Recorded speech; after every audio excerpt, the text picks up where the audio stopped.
Um, this is This Week in Perspective with me, Adam Simbe. Today we want to revisit the subject and ask the subject of quality of education. Ask ourselves, what is wrong with our education system, and what can be done to solve the problem for the immediate and long-term benefits.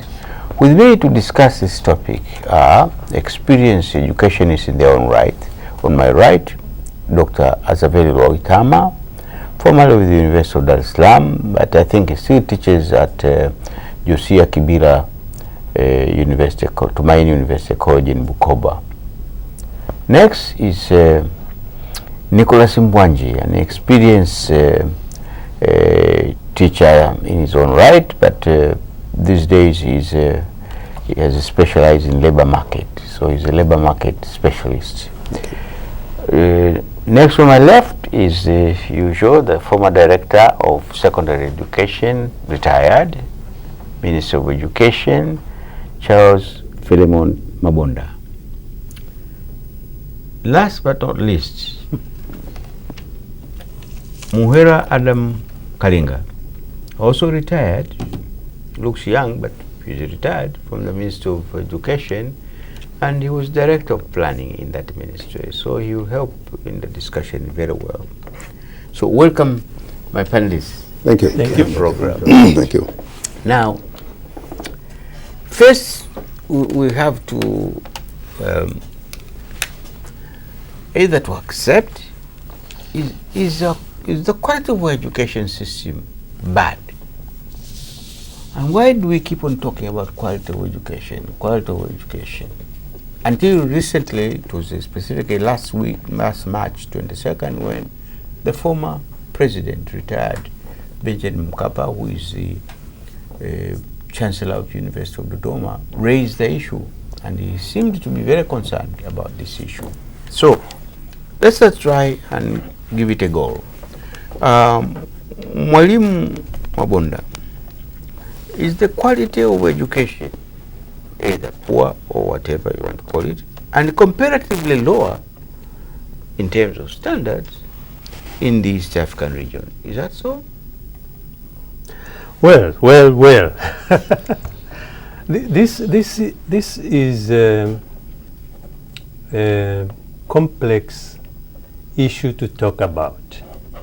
Maybe that's why it's being repeated every now and then. It's wide. It's complicated, if I may say it so. For one thing, even the terminology, the terms that we are using, we may differ. One will say, if you talk of quality of education, and someone else talks of quality in education, you are talking of two different things. So. But others will take it as a one concept when you speak of education or educational quality. And now you can see, even in terms, that if we disagree or if we don't agree in the language that we use, then definitely even in the matter itself, there might be some discrepancies. But not only that, I'm also seeing the complexity of this thing in the stakeholders who are involved in the issue. When we talk of education, we have the Mwananchi who is sending his or her child to school, who is living in a certain area with a certain economic and social status different from another. When you talk of education, it might be some field staff in the education field who has a different opinion and maybe a different definition of education, and so quality of education. When we talk of quality of education or education quality, maybe a politician will have a different perspective of quality of education. When you talk of quality of education, maybe academicians like my friend here and scholars may have their own definition. And all of us are old enough to remember the old story of the blind people who were told to describe an elephant. You remember? Yeah. Yes, one who was close to the body said, "Oh, an elephant is like a wall." One who was close to the leg said, "An elephant is like a big tree." And everybody gave their own description. And I'm seeing the complexity of this issue, just like I've said before, that the many stakeholders involved in the education issue may have different opinions on what they are seeing. But it's not only that. What is the context in which we are talking of this education quality? There are many scholars and others who would agree that maybe the best way to discuss the quality of education is to think of education as a productive system. That you have here input, you have process, you have output or outcome. And therefore, when we want to talk of quality of education, then you have to say, where am I looking? So that I may, from there, want to define that quality. Am I looking at the outcome? The output, somebody had said earlier on. Because if you're looking at the outcome, then you may want to say, because those who pass through this system of education come out like this, different from those others who in another country, in another setup, who come out like that. Therefore, these have a better quality in the education than those others. But the others may want to speak of quality of education by looking at the process. And in the process, they may want to say, what is happening with the system? What is happening at the national level? Those people who are responsible of making the policies, those people who are responsible of giving in the inputs, the necessary financial and human resources.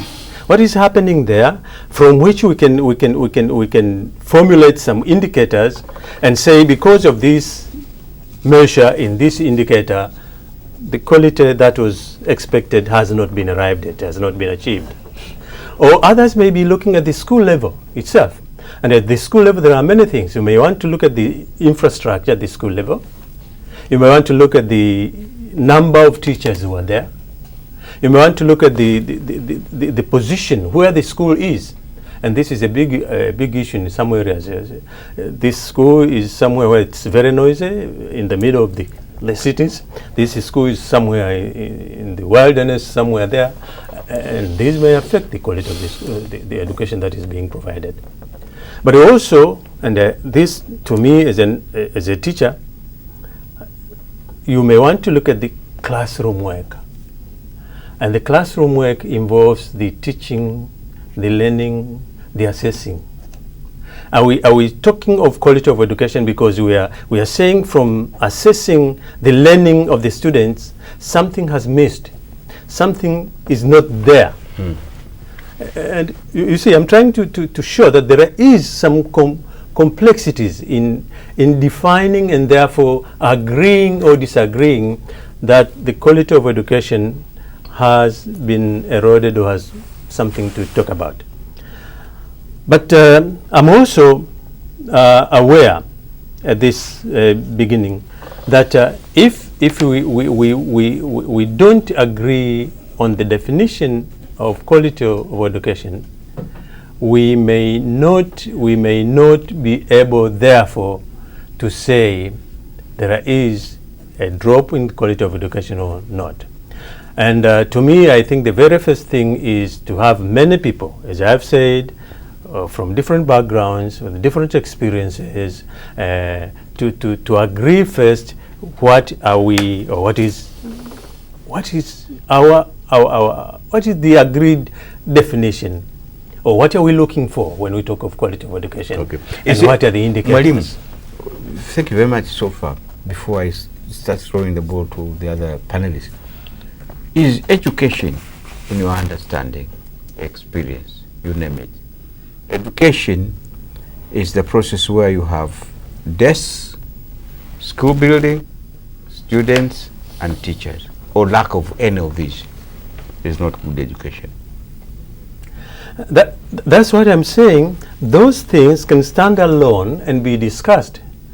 As if we are lacking buildings, if we are lacking books, are we having the right education, the good education that we're talking of?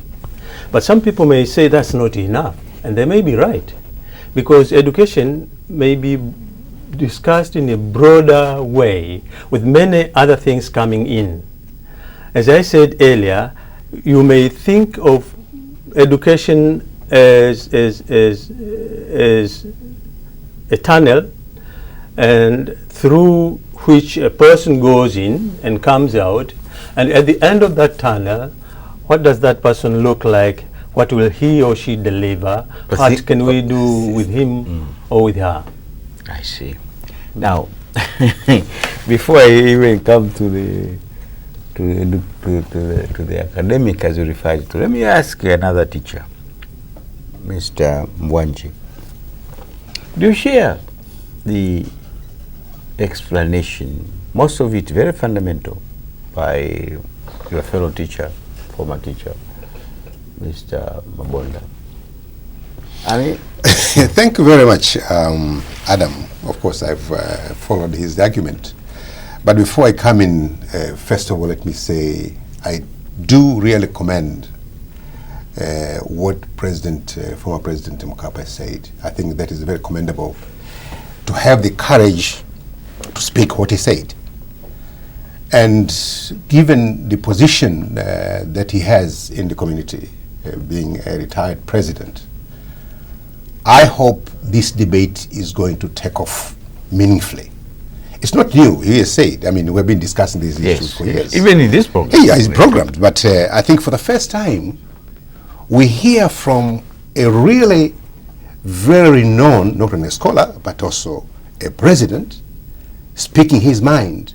I think that is a very agree. And let us hope that the agenda that he has brought about is going to pick up and be meaningful as we move on. After having said that, now let us come to what he said, a very complex subject. It's true, it's a complex subject. When I was invited to come to this discussion, Adam, I went through all those things. What exactly when we talk of quality education, what is it? I'm not talking of quality in education. The issue is I'm talking quality education.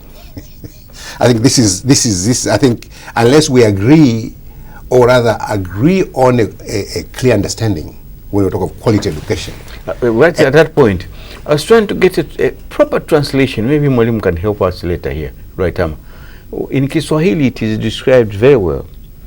Sio elimu bora, sio elimu tu au elimu bora whatever, but bora elimu. Let me bora finish. Elimu. Okay. Yes. Now, avoiding in that controversy that he has been discussing, I think I went outside the box to make reference to I think 2012, there was a debate in United Nations where the Sustainable Development Goals were ratified. And for the first time, if my literature went on right, education was mentioned as a subject matter in terms of transforming the world. And it was goal number 4, where they really focused on education. Goal number 4 of the social development? Of the Sustainable Development Goals. Yes. Now, in that literature, I think they have defined what is quality education. Being global, and if we agree that that is a much more global situation, then we can adopt it or adapt into our environment. In very simple words, due to time, they talk of quality education, that which provides learners with capabilities they could require to become economically active. That's the fundamental interpretation that I got from that kind of literature. They go further to say quality education provides the learners, it is the outcomes that are needed by individuals, communities, societies to grow. That's the definition. They even go further, that the learning outcomes that we are talking about they must be measurable, they must be observable. Bottom line is, this is what I'm saying, there must be a supply side, there must be a demand side, which means you must be measuring some aspects, which by the end of the day, by finishing the program of the schooling, somebody will be able to do. And actually, according to the definition, they actually pointed out three. There are three aspects. There is knowledge, there is skills, there is attitude. These three aspects are that's what make a person complete. In other words, he must be knowledgeable, he must be skilled, he must have the right attitude. And that will go back to what are the learning outcomes. And these outcomes, they must be able to make him economically active, have the capability to do things better. That's my line of interpreting what is quality education.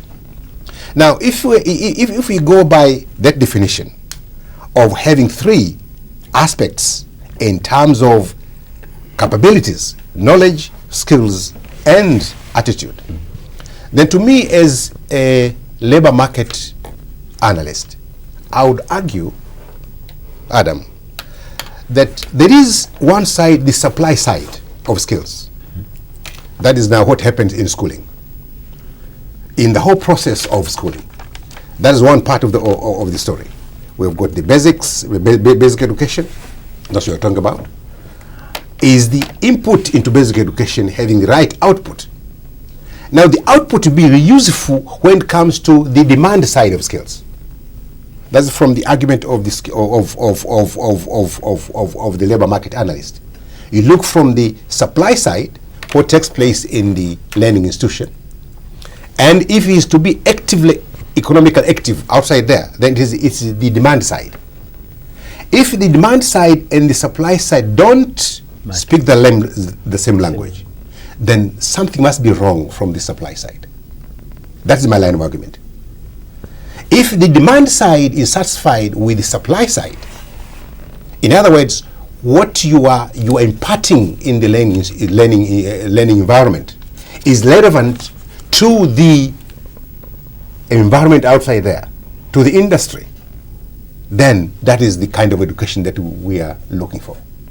That is my starting point. So where does the quality come in then? Now, the quality comes in is when the capabilities of the learners are not reflected into the real world, then that is why we say whatever is being delivered in the supply side is not meeting the demand side. The quality is not right. To demonstrate that, Adam, let me also just pick up some few examples, purely from the labor market perspective. Yeah. Mm-hmm. I do recall, I've collected quite a number of studies, which were, fortunately I participated quite in a number of them. The first one, let's just say it was in 2003. There was a tracer study by the University of Dar es Salaam. Now, tracer studies are normally is to follow up what are these graduates when they go outside there. What's the feeling of the employers or the feeling of the outside world? This is what I quote one of the observations in this report. It said, while many employers have high regard for scientific and technical knowledge possessed by graduates, these graduates have low competences of the soft skills, communication skills, self-confidence, self-drive, and this has a negative job performance. Mm-hmm. That was an observation which was made in 2000. Again, there was another study which was done in 2006 by NACTE. NACTE did commission, and this study was done by the Economic Research Bureau of Dar es Salaam. University of Dar es Salaam. Their observation, more or less similar. They're saying most graduates from technical institutions are fairly good in theoretical knowledge, weakest in sales, customer care, practical knowledge, innovativeness, things like that.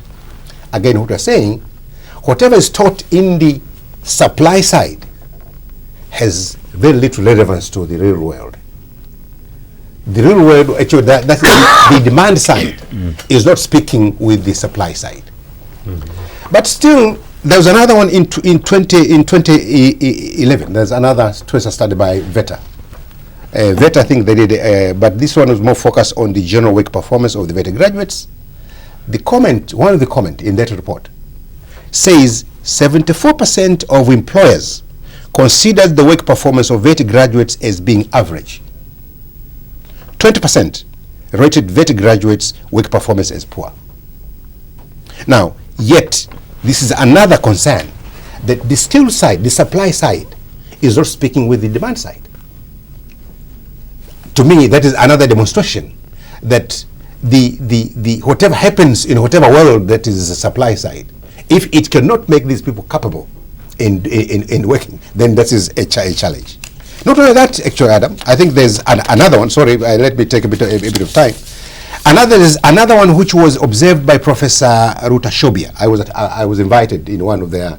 It was workshop. Literature, Shobia, University of Dar es Salaam. Professor Ruta Shobia, in her paper, Evolution and Transformation of University of Dar es Salaam Business School. In her report, she says, while the increase in student enrollment is viewed positively, it has constrained teaching and learning facilities and human resources. This has led to both low numbers of and poor quality of master's degree students. That was her observation. Many students appear to be after certificates only. Now, this one, as you can recall, it brings me the whole picture of the degree holder syndrome. We all know. I mean, what happened in late 90s and early 20s, that all technical or other tertiary institutions were converted into universities. Now, for sure, the degree holder syndrome has suffocated the technical training, has suffocated vocational. And I will demonstrate with the figures here. Okay, before I come to that one, there's another study which was done again by the Ministry of Education in 2013. The study was establishment of tertiary education laboratory labor market observatory, Telmo in Tanzania. Just one of the statements which shocked me is 44% of graduates took about a year and above to get a job. Most graduates are not readily observable by the labor market. I'm still demonstrating that whatever happens in supply side, maybe it is not matching with the demand side. But to finish it all. But supply side, I want you to emphasize, is the kind of education, the education system. Yes, exactly, the education that system. Is the supply exactly, side. That's the supply side.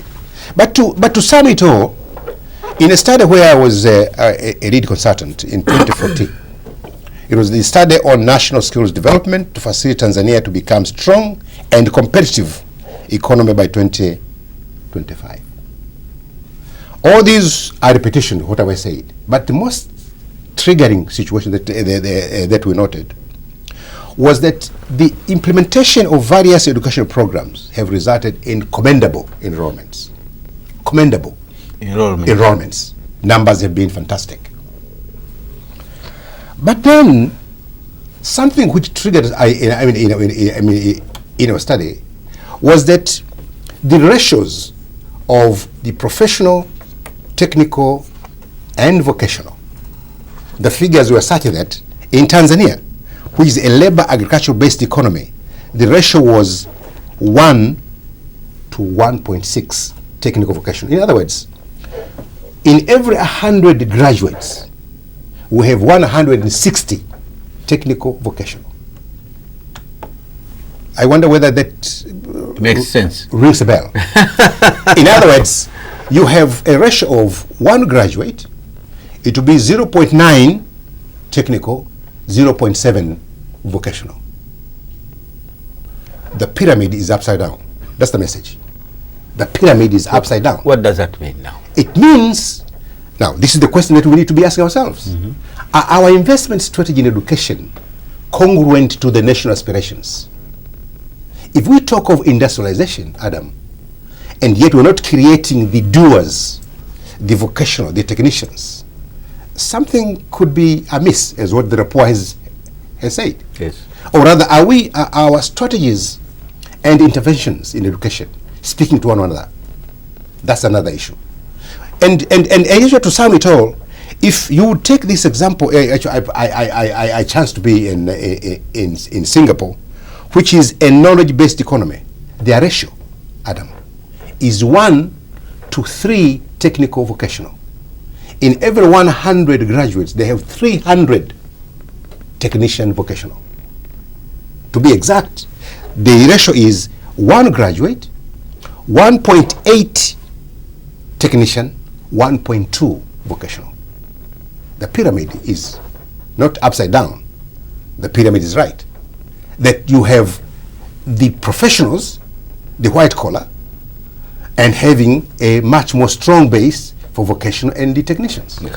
Now, the debate here again is, are our policies and strategies, particularly the strategies and interventions. I've said the enrollment are wonderful. Yes, we have enrolled tremendously, quantitatively. But are we looking from the qualitative aspect? Because bottom line, whatever we invest in education, by the end of the day, they must have the capabilities to be economically active. Yeah. Bottom line. All right. Thank you very much. That was a very long and scientific explanation. Thank you very much, Mr. Mbwanji. Director of Planning, you come last. Dr. Loitam, how does the presentation, the argument, the analysis of Mzee Mabonda, Nicholas Mbwanji, rub you? Well, I mean, I think it shows that if there was a national debate, yes, there is a lot of views and ideas around. Yes. But maybe there is no context in which we can tap all these views. And also maybe the running thread is that any society would have means of imparting on the next generation the skills, the knowledge, the attitudes which have made the current society survive and thrive. So, I mean, if you are farmers of coffee, I mean, if you don't pass on the skills of growing coffee, you know, your children are not going to survive. Or coffee and which means your education system will be poor. So the poverty of the education system is whether it has succeeded to impart the relevant skills, knowledge, attitudes. And I stress attitudes because you see, human beings relate to each other as they produce. I like that. Yeah. Okay, I mean, because sometimes people say, you know, we need only technical knowledge. We only need vocational knowledge. Yes, we do need those knowledges, but we also do need attitudes. We do need to know whether this person is going to be patriotic, for instance. I mean, you know, you can have a lot of people who have a lot of technical knowledge, but if they are selfish, they might sign documents which actually, I mean, cause the country to be poor, you know. I mean, so, you know, what I'm saying is that all of these, and I think scholars like Benjamin Bloom, the American, gave them names, you know, like the psychomotor, meaning the things that you use your hands to do things. Okay, and then there is the affective. This is the attitudes, how you relate to other people, and then the cognitive. You know, the thinking, the evaluation, the analysis. You know, the putting together experience and generating theories, because I mean the theories result from observation, close observation of things around you, and then you make a conclusion. Then you get a theory. And then when you combine further experience, meaning information, you get further theories. Now, the crisis is not just only the crisis of quality with regard to what he calls supply and demand, yes, you know, of education, is that in all the countries of the world, there is always tension between what you are providing to your children now and the changes that are taking place in the real world, in the economy out there. Right now, in the world, there is tremendous information technology changes. There is a lot of robotization. You know, I mean, we are getting to a stage in the world today where, you know, people might be scared that they are not going to be needed. You know, I mean, that a few people might be enough, and then everything. You know, even in our roads now, if you go to a road site, a road construction site, you find more machines than humans. No more people. So now, if you are producing people who cannot run the machines, then they will not be employed. I mean, you know, if you are producing people who cannot be salespeople across borders and use different languages, Chinese, Korean, you know, if they are only settled with English, if you are Indian, for instance, I mean, or Swahili, because I don't want to get into the debate about Kiswahili, you know, but so I'm saying that the skill sets that, you know, then allow you to characterize an education system as quality are those that produce a person who is able to be agile, okay, to be able to fit, to be able to change even in the course of working. So which means now most education systems all over the world, not just only in Tanzania, are emphasizing the critical analysis skills, you know, the readiness to change, you know, the idea of working, how do you create theories rather than cramming theories. I mean, the idea that you don't need actually to cram information, because there are now gadgets which can keep the information for you when you need them to retrieve. Now, so the changes that are taking place. So for me, I think you know, Mr. Mkapa, the President Mkapa, former President Mkapa, was saying what is obvious, and I think in 1982, 83, there was the Makweta report, a commission. Now that was a presidential commission. Okay, with a presidential commission, it means it's like the other one on the Constitution. You know, it reports to the president.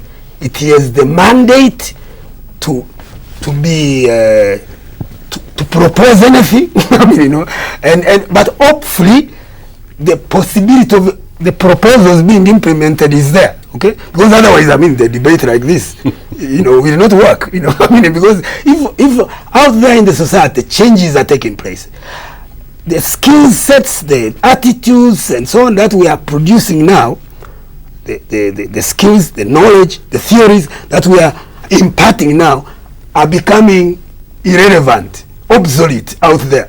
So you need to keep, even if there was no other reason, you know, you need to keep reviewing curriculum. You know, but secondly, the more you have an economy which requires more technical skills, more analytical skills, the more you have an economy which does not require people just push things and use their muscle, you know, the more you have to change your education system. Okay, I mean, you know, so even if there was no other reason, you know, but the trouble is, the more you have an economy which requires that everybody participates, the more you want to have everybody learning. Now, the cost of education becomes a problem. How do you finance education, which is so detailed, which is so technical, which requires so many gadgetry, where you have computers, you know, there are so many skill sets that you have to impart. So, you know, so you need to constantly, all the time, I mean, even if there was no other reason, you know, because society is changing, you have to continually review curriculum. Now, 1982 was how many years? About 20 years from 1961, 62. About 20 years. Okay? Yeah. So now, from 1982, we made some changes here and there, but we concretized the recommendations, the majority of them, of the Makweta report in the 1995 Educational Act, okay, which has taken us where we are now. Now, it's how many years now? More than 30 years. So we need, even if there was no other reason, even if it wasn't about the failure rates, you know, because Mkapa referred to specifics. Yeah. You know, he said the curriculum is government.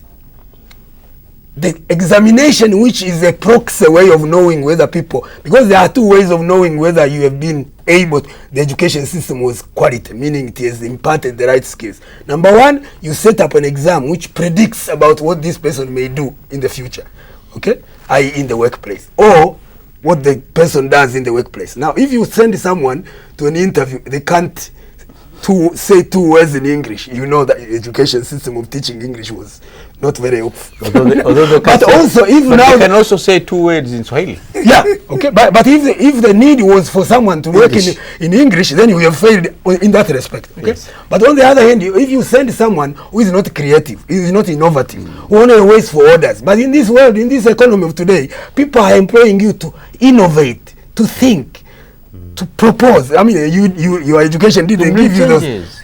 which means you need to change the curriculum. You need to create more space in the curriculum for people to be innovative, to be critical, etc. So all I'm saying is that after a certain set of time, because society is changing, you need to sit down and make a major review of the education system. Now, in 2014, we attempted that review, but it was done, everybody agrees. I mean, people did their best, okay? But it was not a major one. It wasn't like the Makweta Commission, which took 2 years, and the experts moved around the country, engaged everybody in a discussion. What kind of education do we need? Do we need? Let me cut you short. So what I'm saying is that before you conclude. Yeah. So you're actually saying maybe we need another Makweta Commission. Yeah. To kind of assess, evaluate what the first Makweta Commission proposed and the implementation in between. Yes, I mean, I'm saying in 2014, let's give some credit to some people, okay? I mean, Sifuni Mchome and his colleagues, Professor Sifuni Mchome and his colleagues, attempted with the resources that they had to do some desk review and then produced what is now called the new national policy to education policy 2014. But I think people are saying we need a major review, which is a presidential commission review, which has more experts, which is more autonomous, which is not in-house in the ministry. I mean, which asks questions, for instance, like how much investment should we make? What kind of decisions about decentralizing, looking after buildings? Does the government, the central government, need to have to look after buildings? Why can't you give a grant to every child who goes to a private school? There's a lot of people who have retired, have used their retirement money to build buildings as schools. Yes. But when they are time to set up schools, they are told the fees, or maybe they don't even get students if they raise the fees. But if they were going there with some grant from the government, which means the government would have made a decision that we are going to use this opportunity of buildings which are looked after by individuals, but the students are learning a government curriculum. The examination is government, okay? So, I mean, there you are innovating with regard to financing, okay? But also you are innovating with regard to instructional leadership, what Professor Garabawa calls instructional leadership, meaning supervising the teachers. Yeah. So I mean, all I'm saying is that there is a lot of things, and I think all Tanzanians have some ideas, but if we don't create a context for a national dialogue, because there will be decisions, painful decisions. For instance, you may have to say we have to invest more. I concluded by saying in a small country called Costa Rica, in 1948. They concluded that they needed education so much that they abolished the army. Yeah, I mean, the resources, but today they have a police force, an intelligence service. They are, they are more politically stable. Everybody is educated. They are the ones who are employed everywhere in the world. So in a way, all I'm saying, I'm not saying that, shouldn't cause problems in Lugaro there, but all I'm saying is that, a national commissioned presidential commission, okay, is what people are talking about, because the decisions that will have been made will be, need to be implemented, and they may be painful. You may need, for instance, to contract the bloated bureaucracy. I mean, if you go to a district, there is a district commissioner, there is the district administrative officer, the district, utumishi, I don't know what you call it, dead. And then there is dead. But all of these were teachers, all of these were doctors. Why can't you just remain with one? I mean, and then the rest go somewhere else? Because then you might actually, take more resources in education. Okay, so but those are the kind of decisions which can only be done by presidential commission, because the painful decisions will need to have to be bought in by all the population. Thank you, Mr. Loitama. Dr. Loitama, I beg your pardon. Now, I'm still Mr. though. yes. With all your experience as a planner in the Ministry of Education,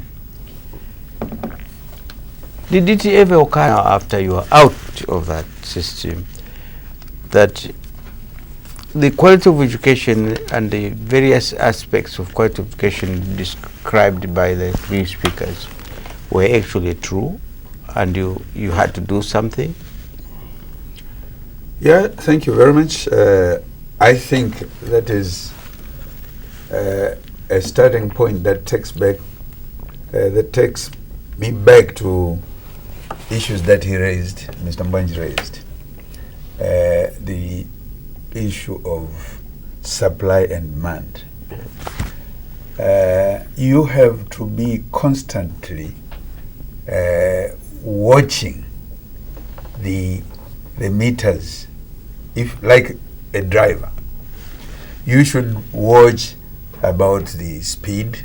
The You should road size. watch the pressure gauge, oil pressure gauge, temperature, water, cooling fluid, and so on. That is exactly that should be prevalent in any society if we are to develop. But we shouldn't also miss the issue of economics. These days, nations are not interested in wars. The traditional, conventional wars, killing each other. And it is about trade and other such things that will gain, the nation will gain. So it is trade war. That is why even nations, big nations like the European Union, they don't come up with a common curriculum when it comes to that, because that education has something to do with intellects, intellectual development, intellectual manipulation, and so on. So even in East Africa, the first thing we would have been talking about would have been to come up with a unified curriculum, education system. I mean, in the East African region. Yes, but in East Africa, everyone would like to have his or her own curriculum, so that this competition can go on and on and on, so that we have got nationals who can go out, who can be marketed. And you have those who cannot be marketed. Yes. Oh yeah, of course. Yes, yeah. Thank you very much for making my life a lot easier. Yes. That is why there are only a few who are being alarmed by the kind of decline. Otherwise, outsiders are happy. Let the sleeping Dog lie. Don't work it. Yeah. So if you get somebody like the former president, the retired president, who can stand up and say, that's why he commended, and I do support his commendation. You have somebody who can speak out that we are sleeping, others are running away, the others are running and we are sleeping. It is very, very important that we stand up as a nation and have a dialogue. Because Dr. Loitama was talking about forum. There are so many Tanzanians who can come up with very constructive ideas and constructive maybe suggestion. But how can we gather those ideas, those suggestions, those strategies, if we don't have a forum, some kind of a forum? Makweta Commission was a very strategic approach that by then the president, I think President Mwinyi, came up with that idea of... Well, actually, it was Mwalimu Mwalimu Nyerere. Nyerere, yeah. Ah, but then it was Towards the end of his tenure. Yeah. Mwalimu Nyerere. 85, before 85, yeah. It was 82, 84. Sorry for that. Yeah. So I think it is high time we did the same. There are other fora that can maybe used to gather some suggestions, some feelings from different individuals within our country. There are so many, but now they are only used, most of them are used for political reasons. But if we went by that approach, that look, we should have maybe, there used to be a national education meeting, annual meeting. I no longer hear about that now. Such a fora, such platform provided the advantage to the leaders to gather the feelings, the ideas from different stakeholders. Assessment. Okay. How come we have got examinations, the traditional examinations, as means of measuring the performance of the system? But how come it loses some of the qualitative aspect that would have been maybe ingrained in the outputs of the education system? How come that it misses? Maybe there is something wrong with the assessment systems. So we should have a national fora which will definitely provide a broad venue for different stakeholders to chip in. Thank you, Mr. Kalinga. I mean, I'm sorry I asked you to talk last, but you can't believe this. We only have left with 10 minutes now. Now, my panelists, a good number of ideas have emerged during this short time we've discussed this topic. So, it's either we have a national dialogue, a national forum, or a Makweta type of commission. Which one would be preferable? Because the first question is, who will organize, will summon a national dialogue?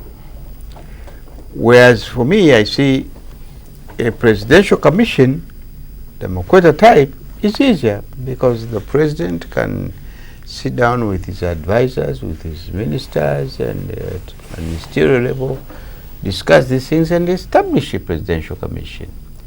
So, which one do you think we should go for? I mean, when we discuss here, we have to come up with a solution, and a quick solution. I think, Adam, we following from what Doctor has said and my colleagues, definitely the situation where things are, we need to have a commission. Because it's not only having a commission, but what are the powers of the commission? Because the terms of reference must be right. The terms of reference must be right. The engagement of stakeholders must be right. And by the end of the day, is what he said, definitely there will be some bitter decisions coming up. And that definitely needs to be at that high level of the commission appointed by the president. Something similar to what Warioba, I mean, the constitutional, commission, the constitutional, yeah. Which one actually will be reporting to the president, but also to parliament. Because definitely, what he said about the review what was done by the educational policy, I think that could be a window dressing in a way. But what we need to do, we have to have an overhaul, and that overhaul obviously need to have the powers that are right to make things happen. Okay, very quickly, so that we can wind up. We certainly can use what Dr. Mkapa, I think there is a university which honored him with doctorate. There are many, but he doesn't prefer to be called doctor. Okay, let me call him Dr. Mkapa. For this purpose alone. No, he doesn't like to be called confinement, all right? Okay. The former president has observed something very useful for the country, and I think we can take this national dialogue issue which he has recommended, embed it with what we are talking here of a commission, provided the terms of reference which he has said are properly arranged, properly defined, properly organized, and the right kind of people are used to sit in that commission. And in the end, of course, what they discover, which will have already a national picture, because they have gone to see the other person, another person, but also they have called some conferences of certain kind, so that we get this national picture, and experts, stakeholders from all corners of the country put in their views. Okay, because I also believe that at various institutions of higher learning in the country, like University of Dar es Salaam and Sokoine and whatever, these issues are being discussed. Indeed. Because first they've been complaining, as you rightly said, the input, the supply side, I mean, in terms of getting the students has been increasing. The numbers have been increasing. But they've been complaining that the supply they get, it doesn't really match with what the university required. Standards required. So, but the specific departments of education in these institutions like the University of Dar es Salaam are doing constant research on these things. So, can they combine this research, and they know the reasons why our standards do, and then learn from outside, from other countries? And just maybe sort of if it's a question of knowing what we don't know, Yes. we know so much. We do. We have tons and tons of studies, tons and tons of research work. What we need to do is convert those studies, those findings, into aspects which can, change things. Okay. So, University of Dar es Salaam, yes, they've done a lot. I think they would have a good input. Okay. But otherwise, there are so many things we can. So, can we start with the national dialogue and end up with the commission? So that the national dialogue, all discussions, all the input and whatever can be part of the input to a national commission. Well, I suppose even former President Mkapa was contributing to an ongoing, uncoordinated national dialogue. This has been ongoing. You remember even when Honorable Edward Lowassa was in CCM, when during President Kikwete's time, when Kikwete was talking about Kilimo Kwanza, I remember, Lowassa was talking about Elimu Kwanza, so this has been going on. What do you give priority to? So the engagement, I was part of a discussion and a research at the University of, funded by Norway, NORAD, on the language of instruction issue for more than 10 years. All the evidence is there that you can't have universal primary education, universal secondary education, and then you are using a language which not many people are competent in. It's just crazy. And then now you also now have many universities, many colleges, many vocational training centers and so on, and especially in the IT industry, which are expecting people to know some English, and the English has not been taught properly, even as a subject. So all I'm saying is, all of this is there. The trouble is there has not been any coordination. That's the point. Right here in this program, we are contributing to that national dialogue, but it's uncoordinated. A commission.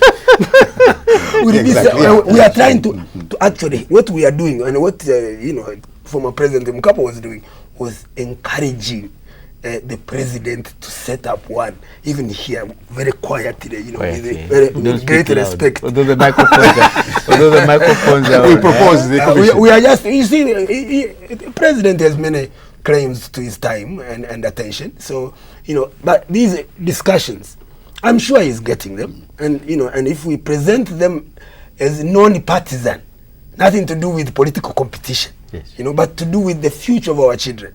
Okay, because the world is changing out there. Very fast. We need to have every child who comes out of a primary school knowing some bit of computer, knowing how to send money on by mobile phone, and so on and so on. It's and then if we are creating an industrial economy, all of these people are not going to be employed if they don't know some English. You can actually teach in Kiswahili all these Chinese you see around, they studied in Chinese, okay? But they are here and they are using English with us. So, I mean, all I'm saying, there is so many decisions that we have to make, okay? I mean, decisions relating to what would be the relation between the private sector and the public sector. What would be the relation between the village, okay, and the state? Because the village may say, we are all going to pay 100,000 as tuition fee or contribution to tuition fee, okay? And then not everybody in that village can pay that. But the village can actually compensate because they know each other. The same with the ward, the same with the district. So decentralizing power also might actually be very helpful. Now, all of these are decisions which cannot be made by national dialogue like this. No, I mean, it has to be a presidential commission which is empowered. Excellent. Somebody has to own that national Yes, dialogue. yes. My panelists, I wish I had another 20 minutes to discuss this very serious topic, but I'm only allowed 55 minutes, and we are just about beyond the 55 minutes. So I must thank you very much, my four panelists. I mean, what you have suggested here as a contribution to the national dialogue that has been called for and re-emphasized, the need re-emphasized by President Mkapa, is very useful. Let's hope there will come a time when all the discussions in this program, including this discussion in terms of what kind of education we need to improve supply and demand, looking into the world out there, because the world is changing, I hope these ideas will be taken into consideration. I only forgot one thing, because I read somewhere about 2 weeks ago, there was this complaint as well in the East African magazine, whatever, that, you know, the quality of skills of the people emerging from universities is you know, leaves much to be desired. So it's a very serious topic, and let's take it that way. Viewers, you heard the views of my panelists here. The quality of education and standards is a topic that has been discussed in many fora, and including this program. And I hope these ideas will be taken into account, and particularly the recommendation or the suggestion. We don't recommend, we can't recommend to the president. We can only suggest, and he can hear our suggestion among many suggestions that he will get, or they'll be laid on his table, that we need a second Makweta Commission. Yes. To see, this is, I think, is a conclusion coming out of this discussion. So thank you very much, viewers, my panelists. Viewers, this is all I have for you today. Until next Sunday at the same time, and on Thursday at 15 hours for the repeat program. On behalf of my panel, Dr. Loitama, Nicholas Mbwanji, Mzee Mwenzangu, Charles Philemon Mabonda, and half of Mzee Mwenzangu, my namesake, Muhera Adam Kalinga, and my TBC crew. Thank you, viewers, and goodbye. Thank you very much.